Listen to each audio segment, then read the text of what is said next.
네, 우리 옆사람과 인사하시겠습니다. 성령 충만한 교회가 됩시다.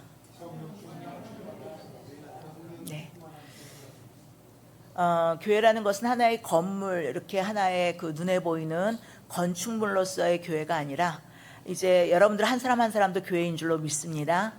그 안에 성령께서 거하시고 하나님이 임재하시는 하나님의 이름이, 하나님께서 그 이름을 두신 처소, 그것이 바로 성전인데요. 여러분들이 바로 교회고, 또 그 믿음의 사람들이 모인 곳이 바로 믿음의 공동체가 교회인 줄로 믿습니다. 여러분들, 우리 모두가 우리의 모든 교회된 성도 여러분들이, 그리고 우리 믿음의 공동체가 진정 성령 충만하기를, 그리고 성령 충만한 모습을 드러내기를 예수님의 이름으로 간절히 축원합니다. 자, 오늘 본문 말씀은요, 초대교회가 가지고 있었던 아름다운 모습을 기록하고 있죠. 이제 성령께서 이제 마가의 다락방에 임하시고 나서 아주 놀라운 일들이 계속해서 벌어지죠. 그래서 3,000명이 돌아오고 5,000명이 돌아오고, 또 위협에도 핍박에도 불구하고 말씀을 전하는 일에 더욱더 담대히 나서게 되고, 이러면서 이제 초대교회가 거기에서부터 이제 시작되게 되는데, 그런데 오늘 본문에는 이런 초대교회가 가지고 있었던 아름다운 모습을 기록하고 있습니다. 근데 여러분은 이 말씀을 읽으면서 무슨 생각을 하셨나요? 말씀 오늘 기억하세요? 믿는 무리가 한 마음과 한 뜻이 되어 모든 물건을 서로 통용하고 자기 재물을 조금이라도 자기 것이라 하는 이가 하나도 없더라. 또 34절에 그 중에 가난한 사람이 없으니 이는 밭과 집 있는 자는 팔아 그 판 것의 값을 가져다가 사도들의 발 앞에 두매 그들이 각 사람의 필요를 따라 나누어 줌이라. 여러분들, 이 말씀을 읽으면서 무슨 생각을 하셨어요? 네? 원시 공산주의 같아요.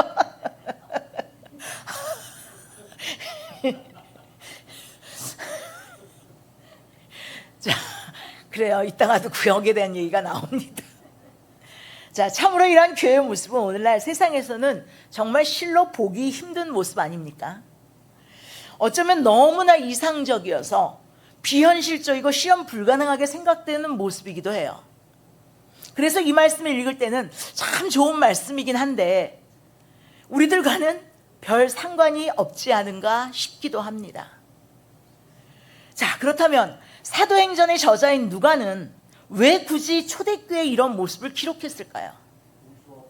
네? 보기 좋으니까. 오늘 장로님 저녁 뭐 드셨습니까? 오늘 재밌으시네.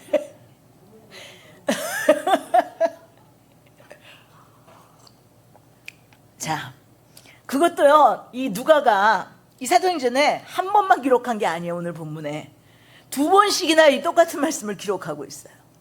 그래서 앞서 이러한 초대교회의 모습을 기록하고 있는 사도행전 2장 42절 말씀 이하의 말씀 중에 보면, 먼저 44절 45절 그 중에 말씀만 볼까요? 거기 보면 뭐라고 나와요? 믿는 사람이 다 함께 있어 모든 물건을 서로 통용하고 또 재산과 소유를 팔아 각 사람의 필요를 따라 나눠주며. 오늘과 같은 말씀이 초대교회의 모습이 똑같이 또 묘사되고 있죠. 그래요. 누가가 이런 말씀을 2번이나 기록한 이유가 무엇이었을까요? 자, 단지 초대교회는 이런 교회였다라는 걸 보여주기 위함이었을까요? 아니면 오고 오는 시대의 모든 교회는 이러한 초대교회와 똑같은 모습을 동일하게 만들어야 한다는 걸 가르치기 위함이었을까요? 만약 그렇다면 그것이 모든 시대 모든 지역의 교회에서 동일하게 적용되어야만 하는 모습이라면, 원칙이라면, 지금 교회를 포함해서, 우리 교회를 포함해서 오늘날 모든 교회들은 지금 잘못된 교회의 모습을 하고 있는 것 아니겠습니까? 그래요, 안 그래요? 그렇죠? 정말이지 여기서 우리는 누가가 이 말씀을 기록한 이유를 정확히 알 필요가 있다는 거예요.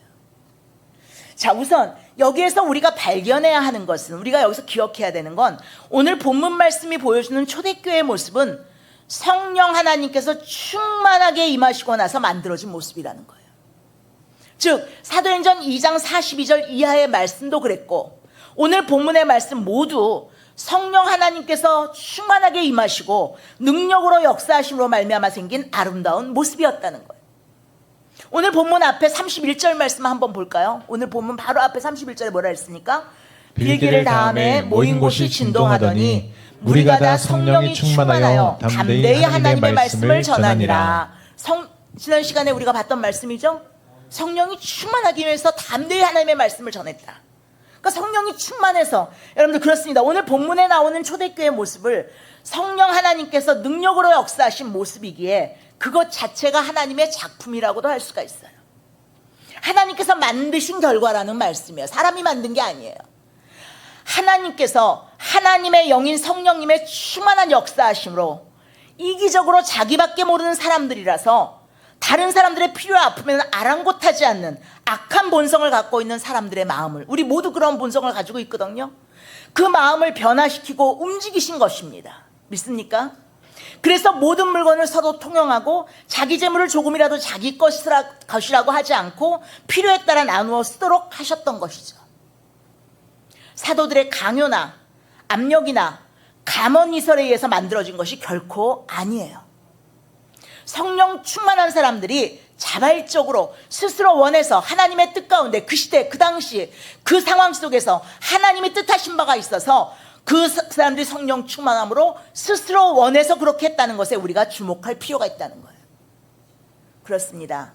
오순절에 임한 성령의 충만한 역사하심은 초대교회 성도들에게 두 가지 기적적인 변화를 가져왔어요. 첫째로는 지난 시간에도 살펴본 것처럼 그들이 예수 그리스도의 복음의 말씀을 담대하게 전하게 되었다는 거예요. 이게 첫 번째 특징이에요. 성령 충만함으로 나타난 결과. 어떠한 위협 앞에서도, 지난 시간에 우리가 공부했죠? 어떠한 위협 앞에서도 피하지 않고 담대하게 전했다. 기억하십니까? 그리고 둘째로는 세상을 다르게 살아가는 공동체로 변화되었다는 거예요. 세상을 다르게 살아가는 공동체. 특히 기쁨으로 자신의 물질을 나누어주는 변화된 삶의 모습을 보였던 거예요. 이렇듯 성령님이 임하시면 세계관이 바뀌고 인생관이 바뀌고 물질관도 바뀝니다. 물질에 대해서 자유롭게 되고, 우리 성령님이 우리를 자유케 하신다 했잖아요. 물질에 대해서 자유롭게 되고 하나님이 기뻐하시는 이의 물질을 드리고 싶어지고 궁핍과 가난 가운데 있는 이들의 필요를 돌보고 싶어지는 거예요. 누군가의 강요나 부탁이 아니고 자발적으로 행하게 된다는 거예요. 자발적으로 행한다는 결국 그 안에 성령께서 감동을 주심으로, 성령께서 역사하심으로 그렇게 된다는 거죠. 오늘 본문을 살펴보더라도 우리는 그것을 분명하게 확인할 수 있지 않습니까? 본문 말씀을 다시 한번 읽어보겠습니다. 같이. 믿는 무리가 한 마음과 한 뜻이 되어 모든 물건을 서로 통용하고 자기 재물을 조금이라도 자기 것이라 하는 이가 하나도 없더라. 사도들이 큰 권능으로 주 예수의 부활을 증언하니 무리가 큰 은혜를 받아 그 중에 가난한 사람이 없으니 이는 밭과 집 있는 자는 팔아 그 판 것의 값을 가져다가 사도들의 발 앞에 두매 그들이 각 사람의 필요를 따라 나누어 줍니다. 자, 그 옛날 하나님께서 이스라엘 백성들에게 주신 말씀이 있는데요. 신명기 15장 4절 하반절 말씀이 있는데 그 말씀이 지금 그대로 이루어지고 있는 것 같아요. 같이 한번 읽어보겠습니다. 내 하나님 여호와께서 내게 기업으로 주신 땅에서 네가 반드시 복을 받으리니 너희 중에 가난한 자가 없으리라. 아멘. 사실 당시 예루살렘 교회 성도들은요, 극심한 기근이 닥치고 또 박해로 인해서 가난에 시달리는 이들이 굉장히 많았어요. 그래서 사도 바울이 복음을 전하면서 또 한편으로 했던 일이 뭔지 기억하세요? 복음의 말씀만 전한 게 아니라 가난한 예루살렘 교회 성도들을 위한 구제헌금을 모아서 예루살렘 교회에 보내는 일 기억하십니까? 로마서 15장 25절부터 26절 말씀 읽어보시겠습니다. 그러나 이제는 내가 성도를 섬기는 일로 예루살렘에 가노니 이는 마게도냐와 아가야 사람들이 예루살렘 성도 중 가난한 자들을 위하여 기쁘게 얼마를 연보하였습니다. 아멘. 성도 여러분, 우리는 성령의 충만한 역사를 어떤 신비한 현상이나 기적의 영역으로만 제한하기 쉬워요. 그러나 보다 중요한 성령 충만한 역사 중에 하나는요, 성품이 변화되고 관계가 변화되고 사역이 변화되고 공동체가 변화된다는 거예요. 이에 어떤 교회 그리고 어떤 성도에게 진정으로 성령님이 충만하게 임했는지를 알 수 있는 기준은 두 가지라고 할 수가 있어요. 그리스도의 부활의 복음을 전하는 일에 어떻게 참여하고 있는가? 아까 얘기했죠. 성령이 충만하게 임해서 초대교회에 두 가지 결과가 나타났다. 복음을 담대하게 전하게 됐다 그랬죠. 그러니까 그리스도의 부활의 복음을 전하는 일에 어떻게 참여하고 있는가를 보면 정말 그 교회와 성도가 성령님이 충만하게 임하여 있는지를 알 수가 있다는 거예요.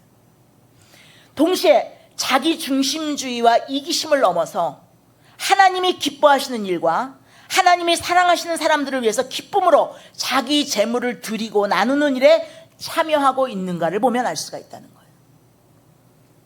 그렇다고 해서 이 말씀을 비약해서 아까 장로님 말씀하신 것처럼 공동소유, 강제적인 재산 공유를 지향하는 공산주의를 지지하는 것으로 이해하시면 안 돼요.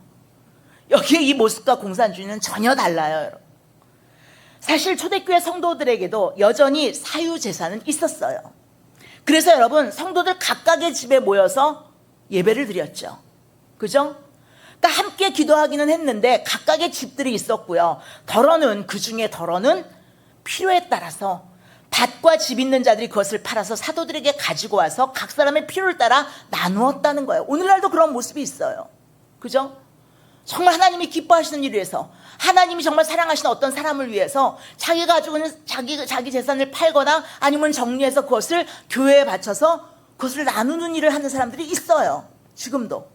그 모습을 지금 얘기하고 있는 거예요.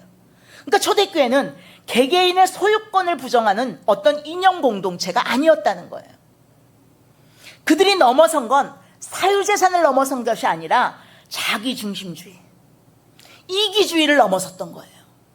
뭘로? 성령 충만함으로. 어떤 필요가 있는 이들에게, 정말 너무너무 가난하고 너무나 정말 힘든 이들에게 기꺼이 나눠줄 수 있는 공동체, 자기중심주의 이기심을 넘어서는 공동체가 바로 초대교회였다는 거예요. 사실 인간의 이념과 제도로 평등한 사회를 만들 수 있을까요, 여러분?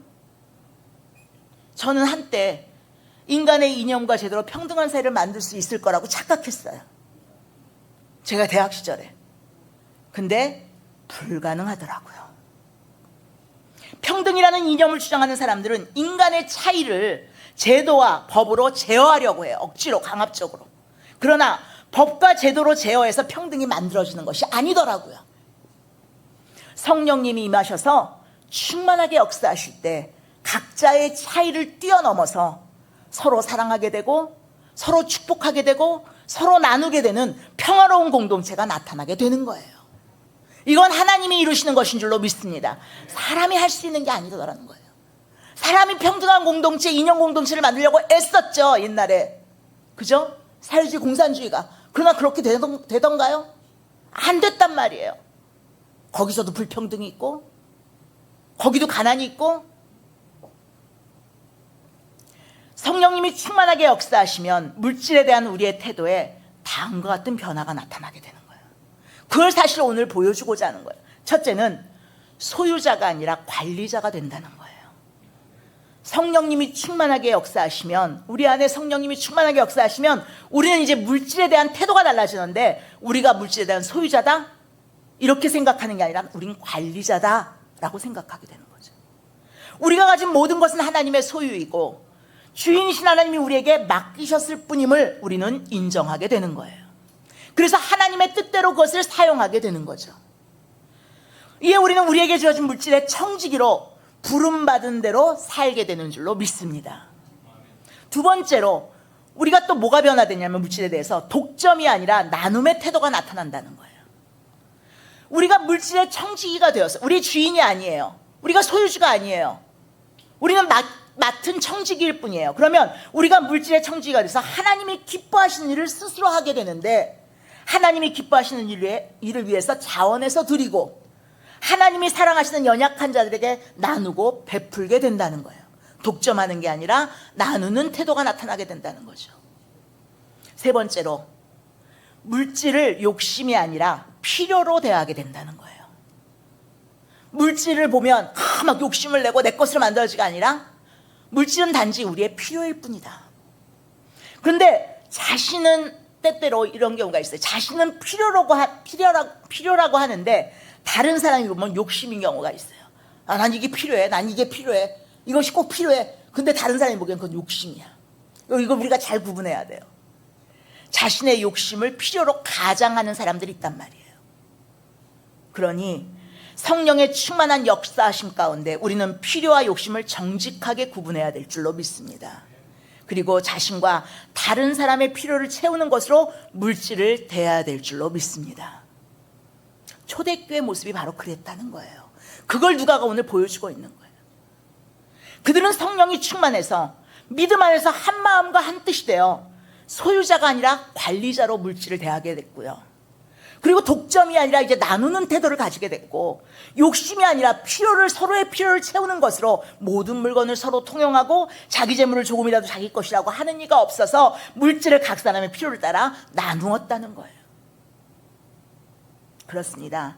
성령 하나님께서 충만하게 역사하신 그 결과가 우리가 생각하고 있는 것처럼 막 방언을 하고 신비한 환상을 보고 극도의 흥분과 열정에 사로잡혀서 자기 스스로 주체할 수 없는 상태에 빠지는 것이 아니었어요. 성경이 말하는 것. 물론 성령 충만한 역사로 그와 같은 현상들이 일어나는 것 자체를 부정하는 게 아닙니다. 그러나 누가가 오늘 초대교회 모습에서 우리에게 전하고 싶은 메시지는 성령 하나님께서 충만하게 임하셔서 역사하신 결과 그 증거가 무엇이냐 하면, 그것은 한마디로 초대교회 성도들이 자신을 하나님께 온전하게 드리게 되었다는 거예요. 마음만, 감정만 아니요. 자신의 모든 것을 온전하게 하나님께 드리게 되었다는 거예요. 성령 충만이란 여러분, 다른 것이 아니고 자신을 하나님께 온전하게 드리게 되는 것인 줄로 믿습니다. 생각도, 계획도, 여러분들 나의 가진 모든 것들도 하나님께 온전히 드리는 거예요. 여러분, 물론 많은 사람들이 자신을 하나님께 드린다고 쉽게 고백해요. 나는 하나님께 드려집니다. 우리를 하나님께 드립니다. 받아주시옵소서. 그런데 사실 여러분, 그때나 지금이나 사람들의 마음을 가장 강력하게 사로잡고 있는 것이 무엇입니까? 소유, 돈이에요. 하나님께 나를 드린다고 고백하지만 끝까지 붙잡고 있는 게 뭐예요? 소유, 돈이에요. 그래서 세상 사람들에게 있어서는 돈이 하나님을 대신한 지 이미 오래되었죠. 돈이면 무엇이든지 다 할 수 있다는 생각이 세상 사람들의 마음을 사로잡고 있는 거예요. 돈만 있으면 얼마든지 행복할 수 있고, 돈만 있으면 나이를 거꾸로 가게 할 수도 있다고 생각해요. 심지어 교회에서조차도 돈이 있어야 선교도 하고 구제도 하고 장로도 되고 교회에서 힘을 쓸 수 있다고 생각해요. 그래서 돈이 있는 사람들을 일꾼으로 세우고, 돈 없는 많은 성도들보다 돈이 있는 한두 사람을 붙잡으면 된다고 생각해요. 분명 성경은 그러나 돈을 사랑함이 일만하게 뿌리가 된다고 가르치고 있고, 하나님과 재물을 겸하여 섬길 수 없다고 했고, 부자가 하나님 나라에 들어가기가 얼마나 어려운지 낙타가 바늘구멍으로 들어가는 것보다 더 어렵다고 했음에도 오늘날 믿는다고 하는 사람들도 돈에 대한 집착, 돈에 대한 욕망을 버리지 못해요. 다 드려도 이것만큼은 못 드려요. 그래서 어떻게 해서든지 부자가 되려고 삶의 모든 시간과 열정을 거기에 쏟아붓습니다. 이에 부자가 된 사람들은 하나님의 축복을 많이 받은 사람이고, 하나님께서 특별히 사랑하신 사람이라고 말해요. 교회 안에서도 다른 사람들보다 신앙이 좋은 사람이기 때문에 하나님께서 특별히 사랑하셔서 놀라운 축복을 허락해 주셨다고 그렇게 고백해요. 이에 교회 생활 열심히 하고 하나님을 올바르게 믿어보려고 몸부림치는 사람인데, 그렇게 살지 못하면 왜 어렵게 살아야만 되지? 반대로 교회 생활도 어영부영하고 기도도 열심히 하지 않는데 하는 일마다 잘 되고 돈을 잘 번다고 신앙이 있는 사람들조차도 왜 그러지? 이런 문제로 흔들리고 하나님을 불신하기도 합니다. 그러나 성도 여러분, 저와 여러분들이 믿고 있는 하나님이 과연 어떤 하나님이십니까? 물질을 드리는 정도에 따라서 우리를 달리 대하시는 하나님이신가요? 물질의 많고 적음이 우리 신앙의 좋고 나쁨과 비례한다고 생각하십니까? 과연 그렇습니까? 그렇다면 영적인 축복이란 것이 우리에게는 무슨 의미가 있겠어요? 하나님을 믿고 따르는 신앙의 궁극적인 목적을 저와 여러분들은 어디에다 두고 있습니까? 이 세상의 것을 얻는 데다가 두고 계십니까? 아니면 하나님의 나라 다가오는 저 세상에 두고 계십니까? 어디다 두고 계세요? 여러분들의 신앙의 궁극적인 목적, 이 세상이에요? 하나님의 나라죠. 물론 우리 믿는 사람들에게 이 세상의 것이 아무런 의미가 없다는 말이 아니에요. 그러나 우리 믿는 사람들이란 이 세상의 것을 궁극적인 목표로 하지 않는 사람들이라는 거예요. 재물의 많고 적음이 우리의 생명을 좌우하지 않는다는 걸 아는 사람들이에요. 이에 오직 우리의 소망을 하나님께, 하나님의 영원한 나라에 두고 사는 사람들인 줄로 믿습니다. 그래서 우리의 마음만이 아니라 우리의 소유, 물질, 모든 걸 하나님께 드리는 사람이 될 수 있는 거예요. 왜요? 우리의 궁극적인 목적이 하나님의 나라이기 때문에, 이 세상이 아니기 때문에 우리는 이 세상의 것들을 하나님께 드릴 수 있다는 거예요. 그렇습니까, 여러분? 사실 초대교회가 오늘 본문과 같은 모습일 수 있었던 데는요, 세상 끝날이 곧 온다는 믿음을 갖고 있었기 때문이라고도 할 수가 있어요. 세상의 종말이 곧 온다고 믿었기 때문에 그들은 물질에 대해 자유할 수 있었던 거죠. 그러니까 그들은 뭘 바라보고 있었다는 거예요? 하나님의 나라 다시 오실 주님을 바라보고 있었다는 거예요. 초대교회 성도들은 아주 가까운 미래에 예수께서 다시 오신다고 믿었고, 이에 다가올 하나님의 나라에 소망을 두고 살았기 때문에 하나님의 선하신 뜻에 자신을 다 드릴 수 있었던 줄로 믿습니다. 그렇습니다. 초대교회 성도들이 자신의 재물을 자기 것이라고 움켜쥐지 않고 자기 소유를 드리고 나눌 수 있었던 이유는 예수 그리스도를 믿는 그리스도인이란 이제 자기 자신을 온전하게 하나님께 드리는 사람이라는 걸 알고 있었기 때문이에요. 자기 자신을 하나님께 온전하게 드렸기에 그 증거의 하나로 자기들의 소유도 내려놓을 수가 있었다는 겁니다. 사람들의 마음을 가장 강력하게 사로잡고 있는 물질에 대해서까지 자유를 선언할 수가 있었던 거예요.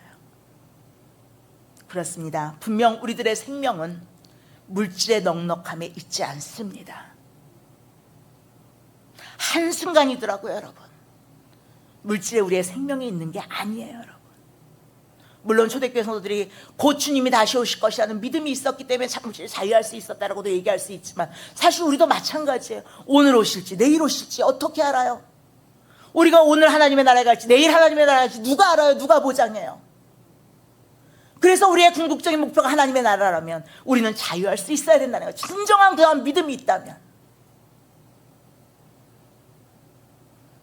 우리는 땅의 것에 소망을 두는 사람들이 결코 아닙니다.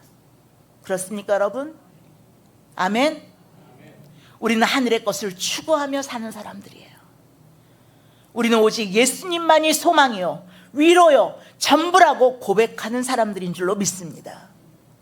진정으로 주 하나님을 믿는 우리는 주님께서 청지기인 내가 가진 것을 원하시면 언제든지 드리고 나누며 살 수 있어야 하고, 오직 주께서 우리의 필요를 따라 주시는 것으로 만족하며 살아야 될 줄로 믿습니다. 이것이 바로 성령 충만한 초대교회 성도들의 삶의 정신이요 모습이었던 거예요. 오늘 우리가 읽은 이 초대교회의 모습이 이래서 가능할 수 있었던 거예요. 이제 오늘 우리도 그렇게 성령 충만한 교회와 성도들로 자신을 하나님께 온전하게 드린 자로 그러한 삶의 정신과 모습을 가지며 살게 될 수 있기를 예수님의 이름으로 간절히 축원합니다.